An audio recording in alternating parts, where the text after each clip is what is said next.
ওকে। আসসালামু আলাইকুম রহমতুল্লাহি ওয়া বারাকাতু। শীত কিন্তু পড়েছে ভাই, শীত কিন্তু পড়েছে এলাকায়। আপনার হচ্ছে প্রচণ্ড শীত। আপনি দেখলেই বুঝতে পারবেন। এখন ফজরের নামাজের পর যারা ফজরের নামাজ আদায় করেছেন তাদেরকে অসংখ্য ধন্যবাদ। গ্রামে কিন্তু শীত পড়েছে এবং শীত মানেই পিঠাফুলির উৎসব, খেজুরের গুড় দিয়ে। সেই খেজুরের গুড় আমরা আপনাকে দেওয়ার জন্যই এই সকাল সকাল আমরা কিন্তু বেরিয়ে পড়েছি। এখানে অসংখ্য খেজুরের গাছ রয়েছে, একটু দেখাও। অসংখ্য খেজুরের গাছ রয়েছে, যেই গাছগুলো থেকেই কিছুক্ষণ আগে রস নামানো হয়েছে এবং দক্ষ কারিগরের মাধ্যমে খেজুরের গুড় কিন্তু তৈরি হচ্ছে। আমার হাতে দেখতে পাচ্ছেন, একটু জুম করে দেখাও, আমার হাতে দেখতে পাচ্ছেন খেজুরের লিকুইড গুড়। এই লিকুইড গুড়টা কিন্তু দক্ষ কারিগরের দক্ষ হাতের মাধ্যমে কিন্তু তৈরি হয়েছে আলহামদুলিল্লাহ। তো এই গুড়গুলা পরিবারের সবাই কিন্তু পছন্দনীয় মনে করে।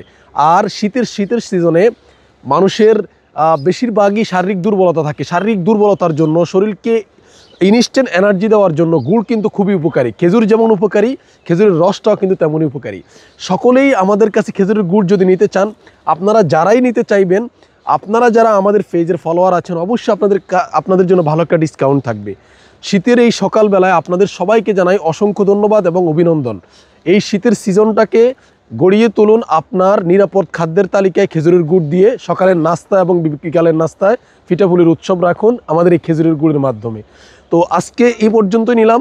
ইনশাআল্লাহ বাকিতে আপনাদেরকে আরও কিছু খেজুরের গুড় নিয়ে আপনাদের সাথে কথা বলবো ইনশাআল্লাহ। আসসালামু আলাইকুম রহমতুল্লাহি ওয়া বারাকাতুহু।